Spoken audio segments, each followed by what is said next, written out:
ऋषभदेव के जाने के बाद कुछ ऐसे राजा लोग थे जिन्होंने लॉर्ड ऋषभदेव को एज इट इज उनकी एक्शंस को कॉपी करना स्टार्ट कर दिया।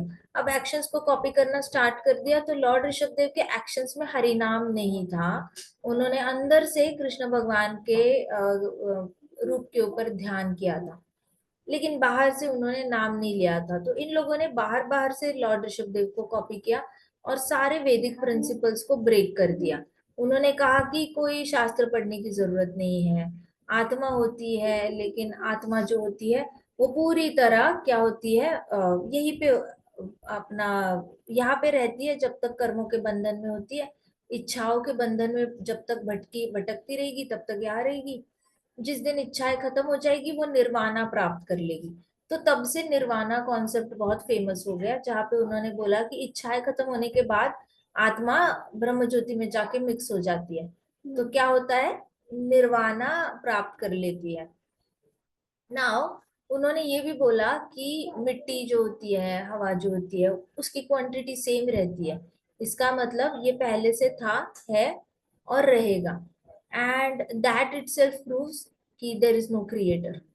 तो ये राजा लोगों ने सबको बताना शुरू किया कि सृष्टिकर्ता कोई एग्जिस्ट करता ही नहीं, क्रिएटर है ही नहीं। तो बस उन्होंने जो धर्म को प्रमोट करना शुरू किया वो नास्तिक धर्म बन गया, और आगे जाके उसका नाम पड़ा जैनिज्म। तो जैनिज्म धर्म में क्रिएटर को माना नहीं जाता। तो इनके जो अनुयायी बनते गए बनते गए बनते गए, उनको लगता है कि इन्होंने लॉर्ड ऋषभदेव को कॉपी कर लिया है। लेकिन देखो, भगवान को अगर अग्नि टच कर जाती है, और वो अग्नि अगर एनिमल्स और ट्रीज को टच कर जाती है, तो एनिमल्स और ट्रीज का उद्धार हो जाता है, वो लोग वैकुंठ चले जाते हैं। इसका मतलब है, अगर लॉर्ड ऋषभदेव को कॉपी करने की कोशिश की है इन लोगों ने, तो इनके अंदर कौन से गुण आ गए हैं, एनिमलिस्टिक गुण माइनस हो गए हैं। इनके अंदर पूरा 100% धर्म तो है नहीं, नास्तिक ही है ये लोग, क्रिएटर को मानते नहीं है, कृष्णा को मानते नहीं है। लेकिन फिर भी ये लोग ऐसे सीवियर पाप भी नहीं करते जो नॉर्मली एक नास्तिक करेगा। नास्तिक नॉर्मली क्राइम में इन्वॉल्व रहता है, लेकिन क्योंकि इन्होंने भगवान को कॉपी करने की कोशिश की है, तो जैसे फूल के आसपास रहने वाले को फूल की खुशबू आ जाती है, वैसे ही इन लोगों के अंदर जो पाप करने की वृत्ति है वो थोड़ी माइनस हो गई। Unfortunately people are more inclined, Kalyug में लोग ज्यादा से ज्यादा अधर्म की ओर इंक्लाइंड रहते हैं। सुखदेव गोस्वामी जी कहते हैं कि कलयुग में ज्यादा से ज्यादा लोग जो होते हैं, अधर्म करने के लिए अट्रैक्शन रहता है उनके अंदर। अट्रैक्शन मतलब एक स्ट्रॉन्ग डिजायर, जिससे कि गलत करने में बहुत ज्यादा खुशी प्राप्त होती है, और इज्जत भी मिलती है चार लोगों में कि अरे तुमने क्या, कितना तुमने कितना ये किया, मैंने इतना ऐसे किया, ऐसे करके। अगर कोई गैम्बलिंग कर रहा है तो उनके अंदर, तुमने कितने पैसे खोए, बस 20 लाख, मैंने तो 40 लाख उड़ाए। ऐसे करके गलत चीजों में इंद्रिय तृप्ति दिखाते हैं। सो इन लोगों को बहुत मजा आता है ऐसे अधर्मी काम करने में। तो कलयुग में ऐसे लोग रहेंगे, और वो बहुत अनक्लीन रहेंगे। मतलब कलयुग में कैसे लोग रहेंगे, अनक्लीन। अनक्लीन मतलब इनको साफ सफाई ज्यादा पसंद नहीं आएगी, ये लोग हमेशा ही गंदा रहना पसंद करेंगे। इसका तो बहुत बड़ा प्रूफ है, अमेरिका में तो डिओड्रेंट्स का इन्वेंशन ही इसलिए हुआ था कि ये लोग ठंड में नहाना नहीं चाहते। और ये लोग क्या करते हैं, डिओड्रेंट्स अपने आर्म्स में डाल के चले जाते हैं, ऐसे ऐसे नेक के यहाँ पे मारेंगे, क्योंकि यहाँ पे पसीना आता है, यहाँ पसीना आता है। तो जहां जहां पसीना आता है वहां डिओड्रेंट्स डाल के कॉलेज चले जाते हैं, स्कूल चले जाते हैं, ऑफिस भी चले जाते हैं ये लोग। तो इनके शरीर से गंदी बू तो नहीं आती, लेकिन एक्चुअल में शरीर ओरिजिनली गंदा ही रहता है। तो आपको ऐसे बहुत ज्यादा डिओड्रेंट्स का स्मेल आएगा, और वहां पे फिर बहुत सारे जो कैंसर है वो भी बहुत एविडेंट है। स्किन के प्रॉब्लम्स बहुत ज्यादा हो जाते हैं इन लोगों को, क्योंकि डिओड्रेंट बहुत ज्यादा यूज करते हैं। लंग्स की भी कैंसर उनके बढ़ जाते हैं, क्योंकि लेना चाहिए ऑक्सीजन लेकिन गैस इनहेल कर रहे हैं। डिओड्रेंट होता क्या है, एक ऐसा लिक्विड या गैस होता है जिससे कि अलग अलग खुशबू आती है। तो लंग्स में प्योर ऑक्सीजन तो जाता नहीं है। सो साफ सफाई नहीं होगी कलयुग में, कैसे लोग रहेंगे, साफ सफाई नहीं, अनक्लीन। अनक्लीन, इनको साफ रहना पसंद नहीं होगा, आलस आएगा साफ रहने के लिए। इनको बोलो कि गर्मियों में 2 बार नहा लो तो इनको नहाना नहीं है। आइडियली ब्राह्मण दीक्षा के बाद कहते हैं कि 3 बार नहाना होता है, फिर भी ब्राह्मण दीक्षा के बाद लोग 2 बार नहा लेते हैं। लेकिन लोगों को तो यहाँ पे कलयुग में एक बार भी नहीं नहाना है, उनको 3-4 दिन में एक बार नहाना होता है। मैंने यहाँ पे देखा था यूएस में, कुछ लोग हफ्ते में एक बार ही नहाते थे, कहते थे I take bath Sunday to Sunday. मैं हैरान कि ऐसे कैसे जी लेते हैं, ऐसे सफोकेट नहीं होता इनको, अंदर से गंदा गंदा फील नहीं होता? कहते नो, आप ये टैबलेट्स आते हैं कुछ स्नान करने के, वो टैबलेट खाने के बाद आपकी ब्लड सर्कुलेशन बढ़ जाता है, तो आपको नहाने वाली फीलिंग आती है। फिर ये लोग ये यूज करते हैं डिओड्रेंट्स। और कुछ लोग ट्रेन से ट्रैवल करते करते वेट वाइप्स यूज करते हैं, वेट वाइप से हाथ साफ करेंगे, फेस साफ करेंगे, फेस साफ करने के बाद उसके ऊपर ही फाउंडेशन क्रीम लगाकर मेकअप करके ऑफिस चले जाएंगे। तो ये है इनका कल्चर। फिर ये लोग हर रोज कपड़े धोना भी पसंद नहीं करते। इनको साफ सफाई के नाम पे ये लोग हर तरीके के गारमेंट साथ साथ खरीद के रखते हैं, तो संडे टू संडे ही कपड़े धोते हैं। ये बीच में मंडे टू सैटरडे कपड़े धोना पसंद नहीं करते, क्योंकि आलस है और इंद्रिय तृप्ति करनी है। जो टाइम कपड़े धोने में चला जा सकता है उसकी जगह हम ड्रिंक कर ले, हम कुछ क्रॉस फ्रेंडशिप कर ले, हम क्यों टाइम वेस्ट करें कपड़े धोने में? तो इनके अंदर इंद्रिय तृप्ति की इच्छा इतनी होती है कि उनको हफ्ते में एक बार कपड़े धोने होते हैं, हफ्ते में एक बार ही नहाना होता है। कुछ लेडीज तो हफ्ते में सिर्फ संडे टू संडे ही बाल धोती है। वैसे तो शास्त्रों में कहा गया है आपको हफ्ते में मिनिमम दो 2 बार या 3 बार बाल धोने चाहिए, लेकिन फिर भी ये लोग लेडीज होते हैं जो 15 दिन में एक बार। अच्छा, साउथ अफ्रीका या अफ्रीका में कल्चर है, ये लोग महीने में एक बार बाल धोकर उसको ये ब्रेड्स बना के रखते हैं, और फिर 1 महीने बाद या 2 महीने बाद वापस पार्लर जाके फिर से बाल धोएंगे और फिर उसको ये बना के रखेंगे, चोटी बना के रखेंगे। तो 1 या 2 महीने बाद बाल बनाए जाते हैं, उसके ऊपर हर रोज जेल लगा लगा के उसको चपटा करके ऐसे ही छोड़ा जाता है। तो आप सोचो सफाई की कितनी ऐसी की तैसी कर रखी है इन लोगों ने। ना कपड़े धोने, कपड़े हफ्ते में एक बार धोने, बाल बनाने हैं तो 1-2 महीने बाद बनाने हैं। और कुछ कंट्रीज में, अमेरिका में नॉट नेसेसरी, बट कुछ होते हैं लोग ऐसे करते हैं। और नहाना है तो हफ्ते में एक बार नहाना है। अच्छा, कुकिंग करनी है तो उसके लिए सब्जी भी संडे टू संडे ही खरीदी जाएगी, कट करके। और उसका जो ग्रेवी होता है संडे टू संडे ही ग्रेवी बनाई जाएगी। ढेर सारी ग्रेवी बनाते हैं पतीले में, ये लोग टमाटो को पीस कर, अदरक को पीस कर ग्रेवी बनाएंगे। प्याज को भी पीसेंगे और उसमें ग्रेवी बना देंगे, ठीक है। कभी कभी व्हाइट ग्रेवी बनाते हैं नारियल की ये डालकर, कभी कभी रेड ग्रेवी बनाते हैं। अब ये सारी ग्रेवीज किस में डालते हैं लोग? आइस क्यूब्स, जिसमें बर्फ बनती है ना, ऐसे वाले ट्रे में डालते हैं, तो एक एक आइस क्यूब इतना बन जाता है। तो ये लोग सुबह सुबह नाश्ते के वक्त क्या करेंगे, एक आइस क्यूब को कढ़ाई में डाल दिया, वो गर्म हो गया और उसका मसाला बन गया। उसके ऊपर फिर इन लोगों ने संडे को जो सब्जी काटी थी वो डालनी, ढक के रखना माइक्रोवेव में, और बस हो गया काम, इनकी सब्जी बन गई। और इन्होंने खा लेना ब्रेड के साथ या फिर बन के साथ, ब्रेड के साथ। ऐसे करके ये लोग करते हैं। ये तो फिर भी बहुत सोफिस्टिकेटेड तरीका है। कुछ लोग तो संडे को सब्जी बना के रखते हैं, संडे को दाल बना के रखते हैं फ्रिज में। उनके पास बहुत बड़ा फ्रिज होता है जिसका temperature is below, very low. और फिर ये लोग वो संडे की दाल सैटरडे तक, शनिवार तक, रविवार में बनाई हुई दाल सोमवार, मंगलवार, बुधवार, गुरुवार, शुक्रवार, शनिवार तक गरम करते करते, संडे को बनाए हुए चावल को गरम करके दाल चावल खाएंगे, सब्जी और रोटियां बाहर से खरीदेंगे उसको गरम करके। जो संडे को सब्जी बनी है उसी सब्जी के साथ मंडे से लेके सैटरडे तक खाएंगे। और ये बहुत कॉमन कल्चर है। थाईलैंड में भी ये लोग संडे को फिश ला के रखते हैं फ्रिज में, या फिर नॉन वेज ला के रखते हैं, और हर रोज बस इन्होंने माइक्रोवेव में गर्म करना और खा लेना। तो इतना खराब कल्चर बन गया है वहां पर कि क्लेanलीनेस के नाम पे धब्बा है। इसलिए वहां पे, जो अमेरिका जाओ या बाहर की कंट्रीज जाओ जहाँ पे हमारा सनातन कल्चर नहीं चलता, तो वहां पे बड़े लोग परेशान रहते हैं क्योंकि तमोगुणी खाना खाते हैं। तमोगुणी खाना खाते हैं तो इनके अंदर आलस होता है। अब बताओ, आलसी इंसान से कोई काम कराना कितना मुश्किल है या नहीं मुश्किल? तो आलसी इंसान से काम कराना मुश्किल है, इसलिए जो काम करा रहा है और जो काम कर रहा है, दोनों में झगड़े होते हैं। घर में भी एक काम कराने वाला होता है और एक काम करने वाला होता है। सबके बीच में झगड़े होते हैं, सबको आलस करना होता है, सबको आराम करना होता है, and nobody just gets along with each other. और फिर 2-3 एक्सपीरियंस आने के बाद लोग एक दूसरे से बात करना बंद कर देते हैं। तो ऐसे करके दूरियां बहुत बढ़ती रहती है इन लोगों के अंदर। सो ऑल इन ऑल देखा जाए तो बहुत डिसरेस्ट रहता है, मन में अनरेस्ट रहता है इन लोगों के, संतुष्टि नहीं आती, बहुत ज्यादा डॉलर्स कमाते हैं लेकिन खुश नहीं रह पाते। अच्छा, इंडियन वहां पे जाके अमेरिकन बन गया, वो भी आलसी बनता जाता है। मैंने बहुत देखे हैं कि इंडियन वहां पे जाके भक्त बन जाए, चाहे कुछ भी बन जाए, उसके अंदर भी इच्छा जागृत हो जाती है कि वो रोटियों को बेल के रखे, रोटियों को बेल के रखते हैं और उसके बाद 2 दिन बाद उसको तवे पे सेक कर खा लेते हैं। लेकिन संडे को 20 से 30 रोटियां ये लोग बेल कर फ्रिज में रख देते हैं, फिर बाहर निकालेंगे, तवे पे बटर डालेंगे और उसको गर्म करके हर रोज 30 रोटियां पूरा हफ्ता खाते रहेंगे, दो दो दो दो दो दो निकाल के। तो इंडियन है तो भी ऐसे बिहेव करते हैं, आइस क्यूब्स का तड़का लगाते हैं, आइस क्यूब्स का नहीं, मसाले के क्यूब्स का जो ठंडा ठंडा है उसका तड़का लगाते हैं।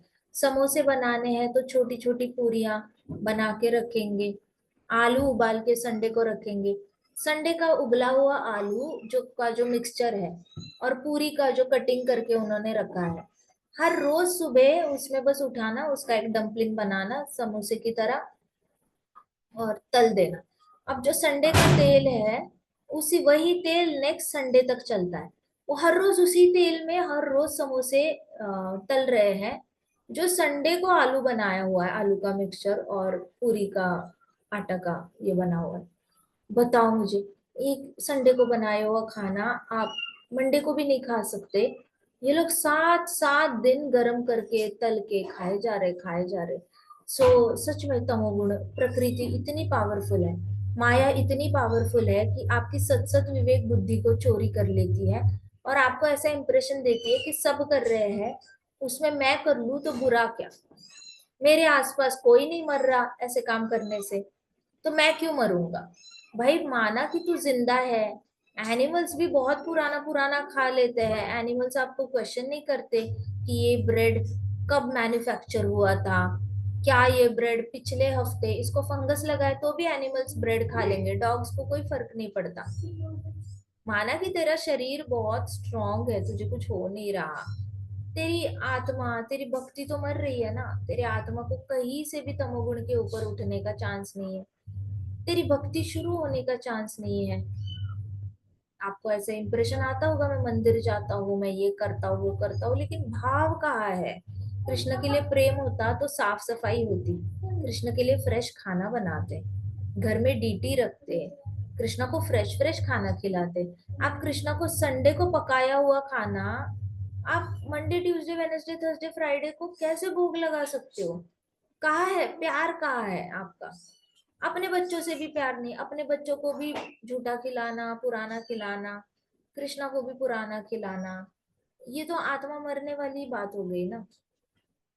तो कलयुग बड़ा खराब है, कलयुग में लोगों को साफ नहीं रहना होता, इनको आलस में गंदा ही रहना होता है और उनको लगता है ये नॉर्मल है। हम हाई स्टैंडर्ड लोग हैं, हमारे यहाँ ठंड होती है, भाई ठंड तो लेह लद्दाख में भी होती है, हिमाचल में भी होती है, आपके यहाँ पे जितनी ठंड होती है उतनी यहाँ पे ठंड होती है। यहाँ के तो लोग नहा लेते हैं, हमारे प्रभुपाद तो इलाहाबाद की ठंड में भी सुबह सुबह ठंडे पानी में नहा लेते थे। सनातन धर्म तो कभी ऐसे नहीं कहता कि नहाना नहीं चाहिए, सनातन धर्म ये भी नहीं कहता कि पुराना पुराना खाना चाहिए, क्यों अपने आप को तंग कर रहे हो। लेकिन तमोगुण जब हावी होता है ना, तो अपने आप को तंग करने वाली प्रोसेस सुंदर लगने लगती है।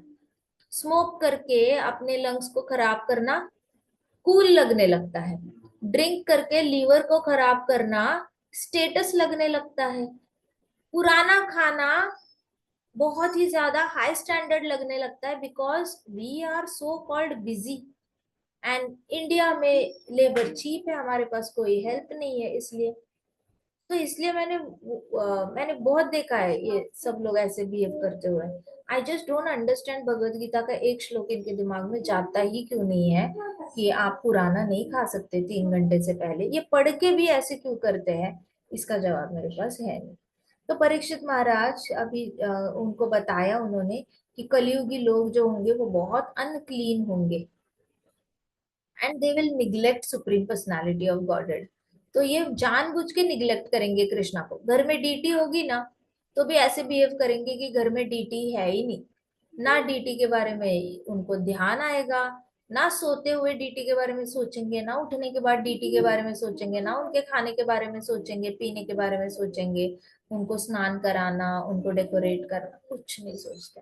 किसी किसी के घर में जाओ तो उनके भगवान जो होते हैं ना काले पड़ चुके होते हैं, उनको बिल्कुल भी स्नान नहीं कराया जाता भगवान को। काले काले पड़ चुके होते हैं, ड्राई ड्राई हो चुके होते हैं, उनकी स्किन ड्राई होती है भगवान की, फिर पूरा टैन हो चुकी होती है उनका पूरा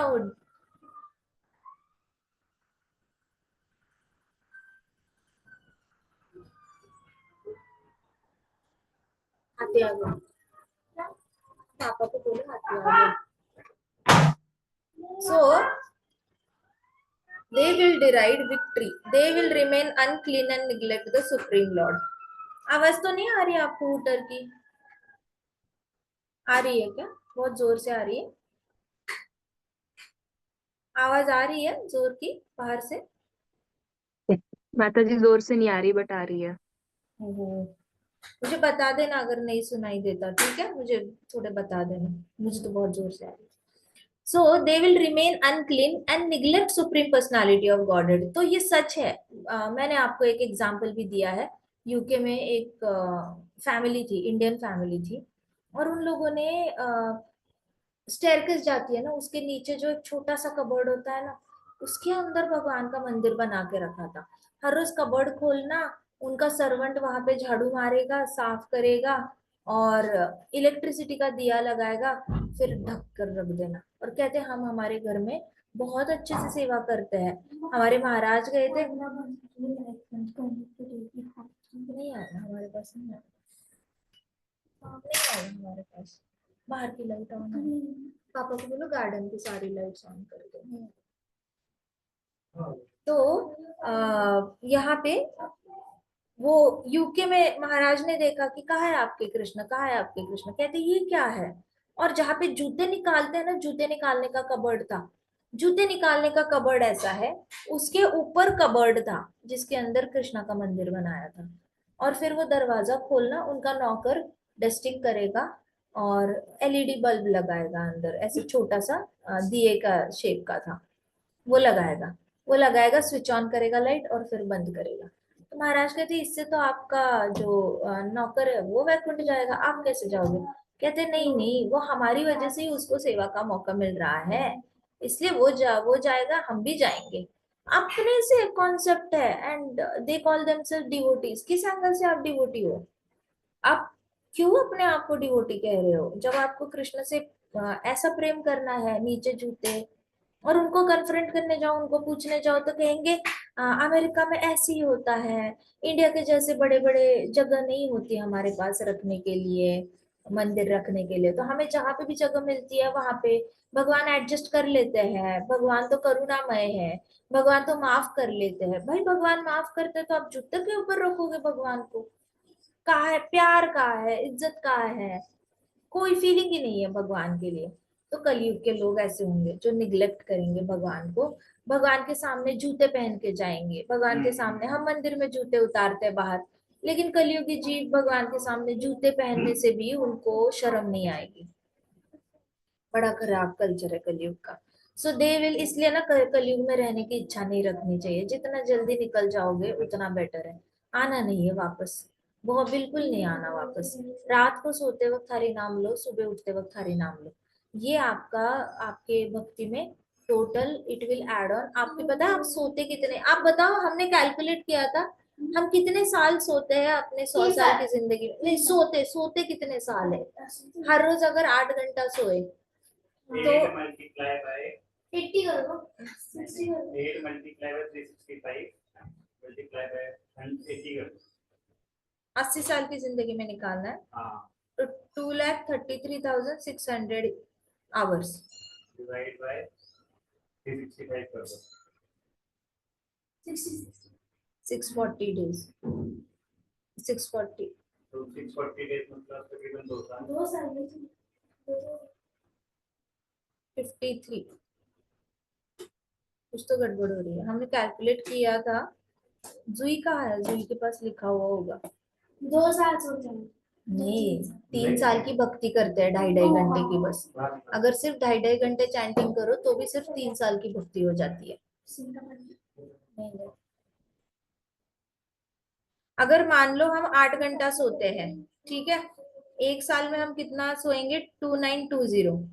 और अगर हम 80 साल जीते हैं तो हम कितना साल कितने ये घंटे सोएंगे, 2,33,600 इतने घंटे सोएंगे।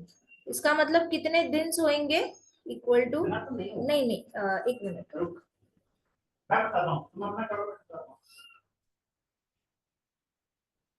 365 × 80 डिवाइड बाय 24, हाँ, 9,733 डेज।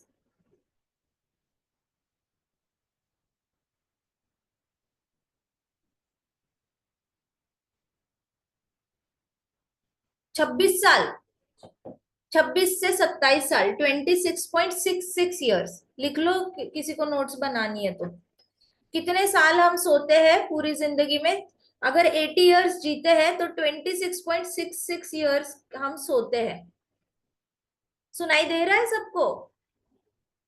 कितने घंटे कितने साल सोते हैं हम?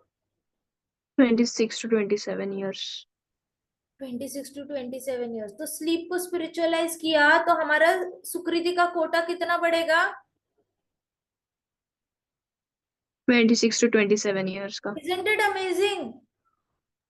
यस माता जी, इट और इज। हर रोज अगर 2.5 घंटे की भी चैंटिंग करी तो भी तीन तीन साल की भक्ति हो रही है।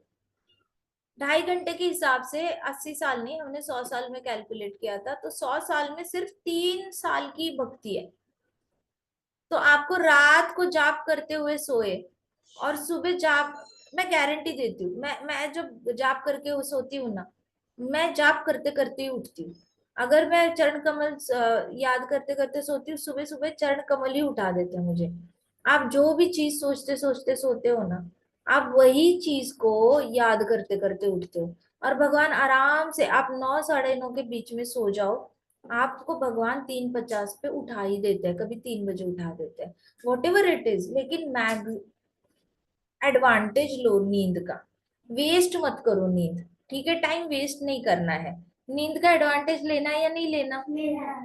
अब मुझे बताओ, एक इंटेलिजेंट डिवोटी नींद को अगर स्पिरिचुअलिटी में कन्वर्ट करेगा या नहीं करेगा? करेगा। या सिर्फ 2.5 घंटे के जाप पे डिपेंड रहेगा हर रोज के? स्पिरिचुअलिटी में एडवांटेज है, 26 साल मिल रहे हैं आपको लाइफ में भक्ति के। 26 साल कोई कम नहीं होते। 26 साल कम होते हैं क्या भक्ति के? अगर हम 8 घंटे नहीं सोते हैं, माता जी। हाँ, 26.66 हो गया। हाँ। नहीं ना, 26, it is a very big. आप खुद बताओ, हर रोज 8 घंटे, अगर आपको हर रोज 8 घंटे जाप करने के लिए बिठाया जाए, तब जाके आपकी 26 साल की जिंदगी, 27 साल की जिंदगी भक्ति में हो जाएगी। इज इट पॉसिबल 8 घंटे बैठ के जाप करना हर रोज? नहीं माता जी। इट इज बेटर ना कि आप जाप करते करते सो जाओ। जाप नहीं करना तो चरण कमलों को याद करके सो जाओ। वो नहीं करना तो कृष्णा की लीला याद कर लो, राधा कृष्णा की मानसरोवर लीला है, कितनी सारी लीलाएं हैं, कोई एक लीला याद करते करते सो जाओ। फिर आपका आपकी आत्मा, आपको परमात्मा वही लीला याद करते करते आपको उठाएगी भी। तो 26 साल वेस्ट करने हैं या यूज करने हैं, वो मर्जी है हर इंसान की। But intelligent person will never watch television while sleeping। Intelligent person will never watch mobile while sleeping। Intelligent person will never just sleep blankly without thinking anything। he will think about krishna in some or the other form।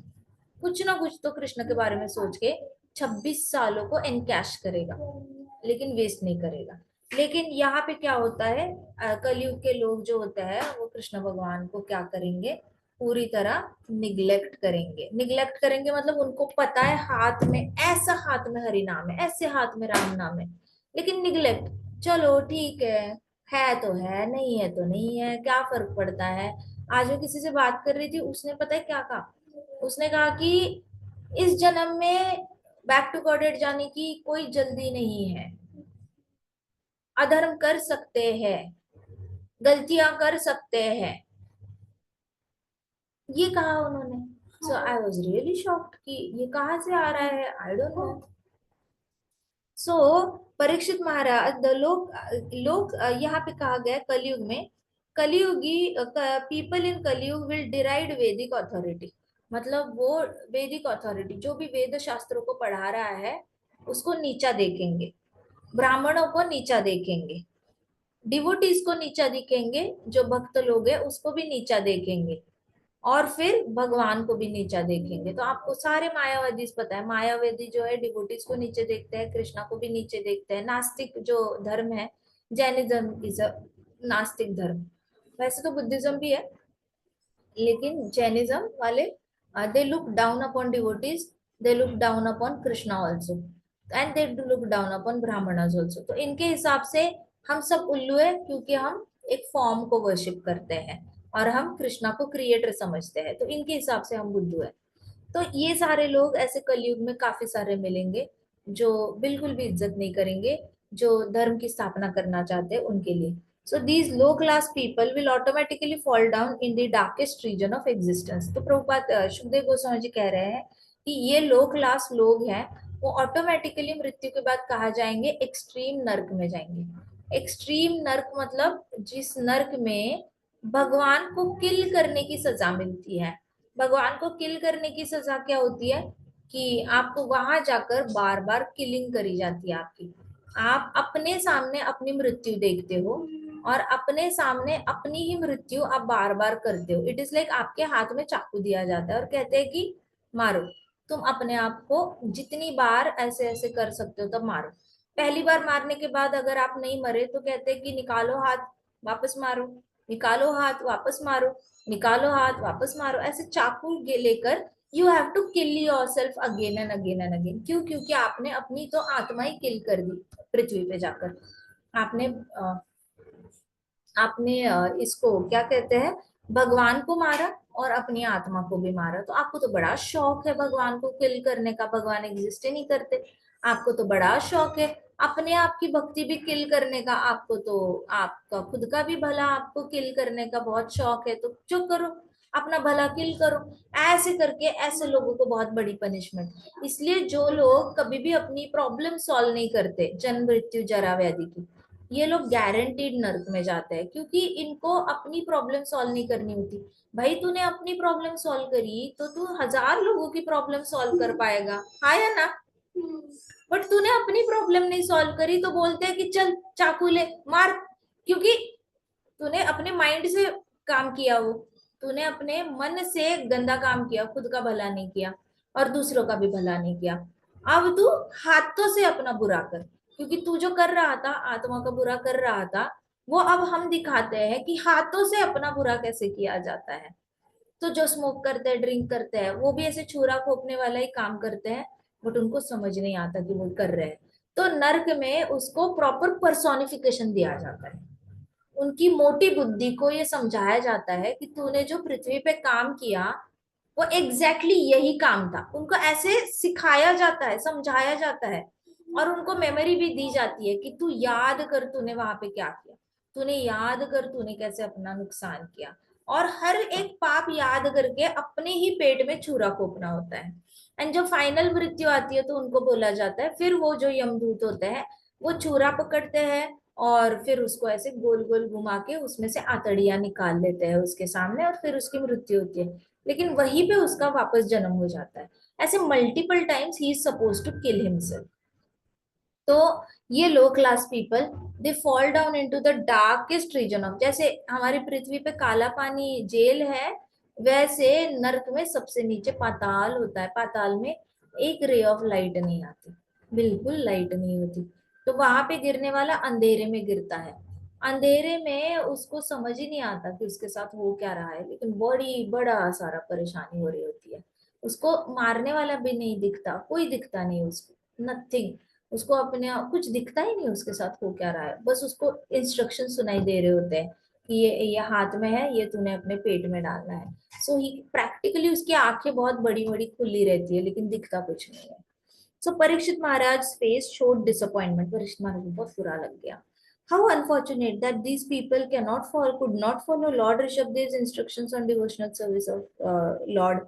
Parikshit Maharaj को बुरा इसलिए लगा क्योंकि उन्होंने सोचा कि Lord Rishabhdev के अनुयायी होने के बावजूद, अनुयायी इन द सेंस उनको फॉलो करने की कोशिश करने के बावजूद वो भक्ति नहीं कर पाए. हाउ अनफॉर्चुनेट, मतलब कितना बड़ा बैड लक है. ऐसे प्रभुपाद का डिसाइपल होने के बाद भी अगर कोई भक्ति ना कर पाए, इससे बड़ा दुर्भाग्य कोई हो नहीं सकता. डिवोटी के घर में जन्म लेने के बाद अगर कोई डिवोशन ना कर पाए, इससे बड़ा दुर्भाग्य नहीं. प्रभुपाद के साथ कांटेक्ट हो जाए और प्रभुपाद के बुक्स ही ना पढ़ पाए, इससे बड़ा दुर्भाग्य नहीं. मंदिर है पास में लेकिन मंदिर जा ना पाए, उससे बड़ा दुर्भाग्य नहीं. सो ये दुर्भाग्य होता है. दुर्भाग्य होता है कि आपके पास भरी हुई थाली होती है लेकिन आपको खाना नहीं होता उसके अंदर का. इसको कहते हैं दुर्भाग्य. होते हुए भी उसका आप फल नहीं ले सकते. इतने सारे रिच रिच लोग होते हैं, कौन सा खाना अफोर्ड नहीं कर सकते, सब अफोर्ड कर सकते हैं, लेकिन डायबिटीज हो जाता है. इतना पैसा डालने के बाद भी वो गुलाब जामुन नहीं खा सकते, क्या फायदा है. दुर्भाग्य. होते हुए भी जिसका भोग नहीं किया जा सकता उसको दुर्भाग्य कहा जाता है. तो ये वाला दुर्भाग्य. तो परीक्षित महाराज कहते लॉर्ड ऋषभदेव के इंस्ट्रक्शन सब कुछ साथ में होते हुए भी ये लोग भक्ति तक नहीं पहुंचे, कितना बड़ा दुर्भाग्य है. ऐसे करके परीक्षित महाराज को बड़ा बुरा लगा. सो Parikshit Maharaj's face showed disappointment. However, my dear king, Shukdev Goswami said, noting the king's dissatisfaction, learned Brahmanas glorify Lord Rishabdev as follows. तो उन्होंने कहा सुखदेव गोस्वामी जी ने, लेकिन जो पढ़े लिखे ब्राह्मण होते हैं ना, वो बहुत अच्छे से लॉर्ड ऋषभदेव की ग्लोरिफिकेशन करते हैं. वो कहते हैं out of 7 seas and many islands and lands on this earth planet, Bharatvarsh is considered the most pious. मतलब 7 समंदरों में, इतने बड़े अर्थ प्लैनेट पे अगर सबसे पवित्र भूमि कोई है तो वो कौन सी भूमि है, हमारी भारतवर्ष भूमि है. सबसे ज्यादा पावन, पवित्र और पावन, सबसे ज्यादा पवित्र भूमि हमारी है. तो किसी ने तो मुझे उस दिन क्वेश्चन पूछा था ना, पता नहीं किसने, जुईनी या किसने पूछा था, सारे भगवान इंडिया में ही क्यों जन्म लेते हैं. किसने पूछा था, किसी ने तो पूछा था कि सारे भगवान इंडिया में ही क्यों आते हैं, बाकी देशों में क्यों नहीं आते. भगवान तो इतने ज्यादा मर्सीफुल है, कोई पार्शलिटी नहीं करते, तो इंडिया में ही क्यों जन्म लेते हैं. तो उसका जवाब सुखदेव गोस्वामी जी कह रहे हैं कि भारत भूमि सबसे ज्यादा पवित्र भूमि है. एक तो सेंटर, नवद्वीप का सेंटर भी है, लेकिन एट द सेम टाइम सबसे ज्यादा पवित्र है. सबसे ज्यादा कॉन्सेंट्रेटेड स्पिरिचुअल एनर्जी, मतलब आप पूरे ब्रह्मांड में ऊपर के लोक में कौन कौन है बताओ. ऊपर ब्रह्मा जी है, नीचे सत्यलोक है, फिर जनलोक है, फिर महरलोक है ना, ऐसे नीचे आते हैं ये लोग. और हाँ, कौन सा, हाँ तपोलोक. तो ये सारे लोग जो ये कर रहे हैं, तपस्या कर रहे हैं, इनके मुख से मंत्र पठन निकल रहे हैं. तो आप एक ऐसे फनेल समझो, एक फनेल होता है ना जिसमें तेल डालते हैं डब्बे में, बॉटल में तेल डालते हैं ना ऐसे फनेल से, पता है ना आपको, देखा है क्या फनेल, तेल डाला जाता है बॉटल में. तो ऊपर जितना भी मंत्र पठन हो रहा है, भगवान के बारे में गुणगान हो रहा है, नाम लिया जा रहा है, संस्कृत का पठन बहुत करते हैं लोग, प्लस माइंड से भी बहुत मेडिटेशन करते हैं, वो सारी शक्तियां ऐसे गोल घूमते घूमते नीचे आती है. नीचे आते आते यज्ञ चल रहे हैं, वो सारी शक्तियां गोल गोल घूमते हुए नीचे, उसके नीचे देवता लोग हैं, बहुत ज्यादा भगवान को याद कर रहे हैं, मदद करो मदद करो, डर से याद कर. वो सारी स्पिरिचुअलिटी ऐसे सर्कल सर्कल सर्कल होते होते ऊपर से ब्रह्मलोक से लेके नीचे तक सब कुछ मिक्स होके ऐसे गोल गोल गोल गोल घूमते घूमते सारी कॉन्सेंट्रेटेड एनर्जी अगर आती है तो वो भारतवर्ष में आती है. सो पूरी स्पिरिचुअल एनर्जी इकट्ठे होकर भारतवर्ष में इंस्टॉल हो जाती है. हमारा पूरा भारतवर्ष है, यहाँ पे फैल जाती है. इसलिए सारे संत महात्मा है, प्रभुपाद हो गए, भक्ति सिद्धांत सरस्वती महाराज हो गए, बंसीदास बाबा जी, गौर किशोरदास बाबा जी, भक्ति विनोद ठाकुर जी, हमारे षड गोस्वामी, चैतन्य महाप्रभु, मत्स्य अवतार बोलो, हिरण्याक्ष बोलो, हिरण्यकशिपु, नरसिम्हा भगवान बोलो, सारे. नरसिम्हा भगवान तो खैर ऊपर थे लेकिन नीचे भी प्रकट हुए थे 11 बार. तो ये सब लोग, एक कॉन्सेंट्रेटेड स्पिरिचुअल एनर्जी है ना, उसकी एक जगह है पृथ्वी पे, वहीं पे पाव रखते हैं और कहीं पाव नहीं रखते. समझ में आया, हाँ. आएगा समझ में. यस माता जी. सो भारत भूमि इसलिए पावन, बहुत ज्यादा पवित्र समझी गई है क्योंकि ऑलरेडी बाकी भक्तों ने की हुई भक्ति की जो कॉन्सेंट्रेटेड भक्ति है वो भारत भूमि में आती है। और भगवान ऐसी जगह पे पाव ही नहीं रखते जहां पे भक्तों की हुई भक्ति ना हो, उनके चरण कमल ना गिरे हो। और भक्त भी ऐसी जगह नहीं जाते जहां पे भगवान का गुणगान ना हो। तो ऐसे करके इट इज कॉल्ड कि भारतवर्ष सबसे ज्यादा पवित्र है। ये फर्स्ट कैंटो में भी हमने लिया था, शायद भूल गए आप, लेकिन फर्स्ट कैंटो में भी यही टॉपिक डिस्कस हुआ था। Now this is because people of Bharatvarsh glorify the activities of supreme lord। Bharatvarsh इसलिए भी ये पवित्र माना गया है क्योंकि भारतवर्ष के ही लोग बिना क्वेश्चन किए कृष्ण भगवान की स्तुति गान करते हैं। आप बताओ, आज जैसे गणेश चतुर्थी आज, तो लोग बिना क्वेश्चन किए गणेश चतुर्थी मना रहे या नहीं मना रहे? फिर अभी जन्माष्टमी आई थी, बिना क्वेश्चन किए जन्माष्टमी मनाई ना लोगों ने। तो हमारी भूमि ऐसी है जहाँ पे बिना क्वेश्चन के खुला सेलिब्रेशन होता है भगवान के प्राकट्य का, खुला, नो नो क्वेश्चन आस्क्ड। सो जहाँ पे ग्लोरिफिकेशन होता है वहां पे जो है, वहां पे भगवान प्रकट होते हैं। That is the reason Supreme Lord's incarnation, Lord Rishabdev, and many other innumerable incarnations of Lord have always incarnated in the Bharatvarsh. इसलिए भारतवर्ष में ये सब लोग जन्म लेकर आए हैं। आगे की कथा हम कल करते हैं। ग्रंथराज श्रीमद् भागवतम की जय, श्रील प्रभुपाद की जय, श्री श्री राधा श्याम सुंदर की जय, श्री श्री कृष्ण बलराम की जय, वृंदावन धाम की जय, समस्त भक्त वृंद की जय। हरे कृष्णा कृष्णा कृष्णा हरे हरे, हरे राम राम राम हरे हरे, हरे कृष्णा महासंकीर्तन यज्ञ की जय।